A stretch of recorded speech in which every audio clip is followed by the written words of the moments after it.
Overview. You don't need to be the boss to lead, and great leaders know it. It's exercising leadership that leads to authority, not the other way around. In How to Lead When You're Not in Charge, 2017, Clay Scroggins gives tips on how to start simply and lead your way to the top. As a pastor, he also shares insights on how leadership is viewed in the Bible, offering the Christian perspective on leading in the image of Jesus and according to God's plan. Authority and leadership. Most people grow up waiting for an authority figure to tell them what to do. Kids in school may feel powerless in front of their teachers and principals. Some aren't even allowed to go to the bathroom without an authority figure leading the way. Following people in charge is natural and effortless. You do not have to think, you just go with the flow. Many of us grow up to believe that leadership is only possible if you are in a position of authority. However, that is not true. After Clay Scroggins turned 30, he became the lead pastor of a big church. He was eager to start implementing change, but not everything he tried would work. When Andy Stanley, his boss, asked him why things were not going as planned, Clay put the blame on everything but himself. That's when Andy asked him why he hadn't worked harder to change things. This question hit Clay hard. He realized that he always had the ability to lead independent of authority. People who have authority often use their position as a way to force others into doing their jobs, almost threatening them. Jesus says that a position of authority should not be confused with a call to lead. You can have influence in any position you may be in, and it is far more powerful than authority alone. Authority does not come as a prerequisite for leadership. This mindset will cause you to miss out on a lot of opportunities. Identity. Your identity and how you see yourself has a lot to do with how you lead, which is why it is so important to figure out who you are early on. Your identity is also crucial to following the path God has set for you. Chasing a set goal does not necessarily mean that you have your identity figured out. For example, you may be trying to make your parents proud by achieving what they want for you. You may also try to change your identity according to the situation you are in. This is very unhealthy and puts a huge dent in your real identity. Pretending to be someone you are not creates a lot of anxiety, just like using a fake ID. Your real identity is how you and only you see yourself. Its main components are your past, your people, your personality, your purpose, and your priorities. To understand how everything has shaped you, think of 5 highs and 5 lows that you have experienced. Another good exercise is to consider how your friends, family, and colleagues have impacted your life. You can also take a personality test, such as Myers-Briggs, to better understand how your personality affects your thoughts and decisions. Think of why you have been put on this earth and how you can impact the world. Finally, take note of what your current priorities in life are and if you are satisfied with them. Sometimes fear overcomes your identity, and this is when you should turn to God. His unconditional love for you will teach you that you do not need the love and validation of others to be yourself and embrace your identity. When you are confident in yourself and your relationship with God, you can be a fearless leader. God's perfect love drives out fear. Middle ground. On your leadership journey, it is crucial to know why you want to lead. This means understanding your ambition. If you do not have ambition from the start, you will not suddenly acquire it once you find yourself in a position of authority. Ambition can easily lead you to bad places if you do not know how to direct and control it. In this case, you can either kill your ambition or let it run wild, and both are bad. Some Christian leaders recommend killing ambition because it gets in the way of spiritual growth, and because desires are fundamentally selfish. However, this is not the answer. Selfish ambition is a distortion of ambition, not ambition itself. Letting your ambition run wild is also not the answer. as this will lead you to follow only selfish reasons. It may make you think that you cannot lead if you are not in a position of authority, and you will miss out on great opportunities. God wants us to responsibly do the work we were meant to do. Jesus teaches us that we do not need authority to lead, but cultivating influence from relationships is effective.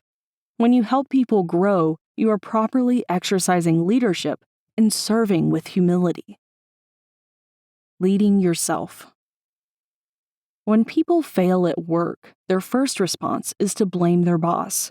However, even if you answer to a bad leader, it is not an excuse for failing. You are responsible for your own actions. In reality, having a bad leader should be an opportunity to learn what not to do when you are leading yourself. Clay notices this lack of self-drive in his church. People often ask him to dive deeper through the Old Testament, but they have not read it themselves.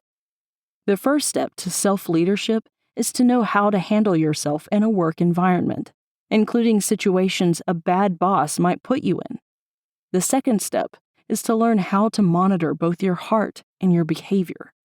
This means understanding the motives that drive your behaviors and slowly improving them. It can be helpful to ask coworkers and others you trust for feedback on your performance. Finally, the third step is to make a leadership plan. Understand your current position, envision your ideal one, and plan out what behaviors and changes will get you there. Positive perspective. Leadership is not linear, especially in the first learning stages. And you never stop learning. Every person is different, and everyone sees the world differently. This is called perspective. You must understand how the lens through which you see the world works. The more of the world you see, the more you will understand your own world of the things you are familiar with. Being able to see the big picture and make connections is a panoptic view. Through a panoptic lens, you can see yourself as part of God's plan. This perspective is very effective in workspaces. When employees feel that they are part of a bigger purpose, they perform better. Your boss should help in this process, but it is also your responsibility to grasp bigger objectives and work towards them. Your view of God also has an impact on your leadership. If you view God as small, you will feel despair, and this will leave you tangled in the present and not looking forward to the future. You must have trust in God and His plan and believe that you are right where He wants you to be. This will make having a positive outlook on life and the future much easier. Critical thinking. Positivity alone, however, is not enough for you to lead. You also need to learn critical thinking. For example, when you get negative feedback at work, don't let your positivity make you move on fast. You must first learn by asking questions. You should be able to make connections and observe details, all while questioning them. You must also be able to identify and understand your feelings and connect them to your behaviors. You can begin with some simple changes to boost your critical thinking skills. First, start thinking like an owner rather than like an employee. Think of ways to innovate and boost your company's reputation. Second, organize your meetings and don't stack them. Multiple meetings back to back will not give you enough time to review each one. Third, do not let criticism get in your way, and do not be overly critical of your work environment. Make sure that your feedback helps people improve, not lose motivation. Fourth, make sure that your coworkers do not feel graded by you. Your job is to help people, and everything you say to them must come from a loving and caring place. Always listen to what they have to say and offer solutions for any issues that may come up. Passivity. Being in a position of authority automatically makes you feel like you are in control. However, control does not necessarily make you a better leader. Lack of control may make you want to stay passive, but staying invested and doing your best despite things being out of your control will ensure quality work. Avoiding passivity also means that you will fail more and learn more from your mistakes. In a team, you must always remain open-handed. This means that you should always be ready to help, offer ideas, and take on more responsibility. Always be on the lookout for things to improve, and do not just wait for tasks to be handed to you.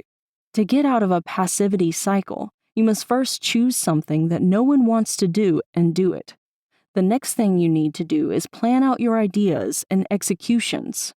A well-thought-out plan is more likely to win in a meeting. Challenge up. As a leader, you play the biggest role in spotting problems and finding the best solutions. When you come up with strong solutions, people in positions of authority over you may feel threatened. You are, after all, challenging them. Bosses also tend to resist change, as a lot of them seem to think that their old ways are best.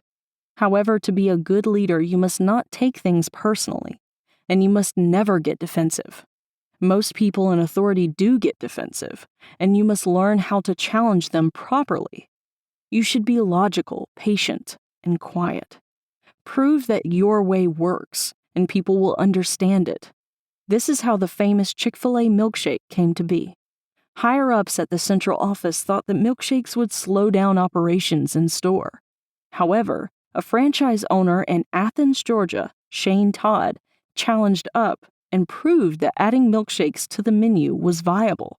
He did it quietly in his own store and succeeded. When you're challenging someone, the quality of your relationship with them is important. You may not like them, but you must want to do what's best for them and the company. Follow the lead of Jesus and put others' needs before yours. If you need to raise questions to your boss, take an approach that indicates you are challenging the process, not them directly. Show the boss that you are not in it for yourself, and practice faithfulness in order to build mutual trust. Do not challenge the boss publicly. In front of other people, always champion your boss. Don't let your emotions get in the way, and be prepared for possible rejection. Explain your reasons to your boss. Your intentions must be pure and clear. Additionally, you should make the boss feel that you care about their input.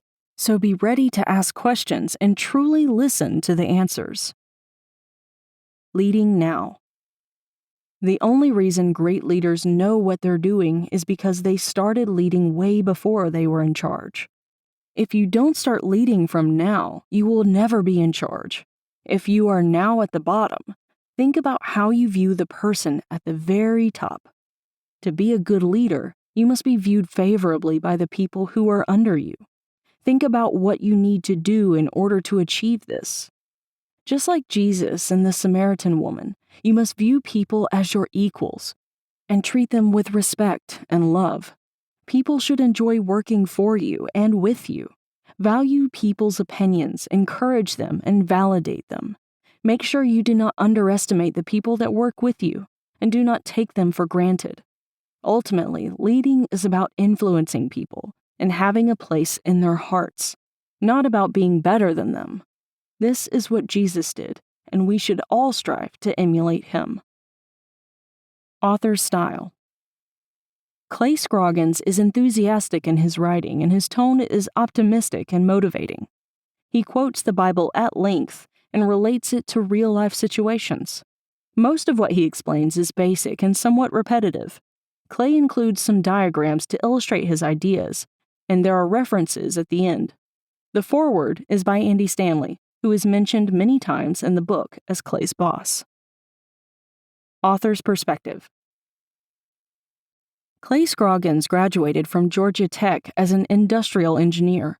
He has worked for the church for over 2 decades and is the lead pastor of North Point Community Church, as well as a leadership speaker. He tends to write as a pastor, assuming his audience is very familiar with the Bible and the passages he references. We hope you enjoyed the insights on Clay Scroggins' How to Lead When You're Not in Charge. Purchase the book to learn more.